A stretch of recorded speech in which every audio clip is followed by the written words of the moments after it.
এগুলো হচ্ছে উলের সুতা আলাদাভাবে তৈরি করেছে, তৈরি করার পর এটা চরকির মতো এখানে মানে পেঁচাইছে, পেঁচানোর পর এইভাবে হচ্ছে একটা চাদর তৈরি করছে। এটা হচ্ছে উলের চাদর।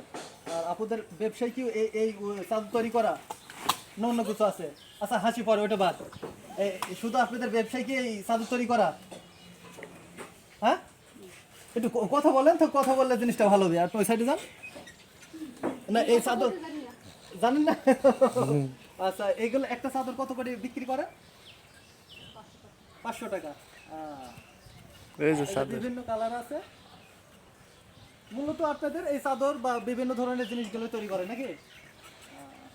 আর একটা চাদরগুলো 500 টাকা। এই এই এই চাদরগুলো যদি অন্তত শীতের মধ্যে কেউ যদি ব্যবহার করেন, তাহলে অন্যান্য বাজারে যে আমরা চাদরগুলো কিনি বা ক্রয় করে রাত আর দিন পার্থক্য।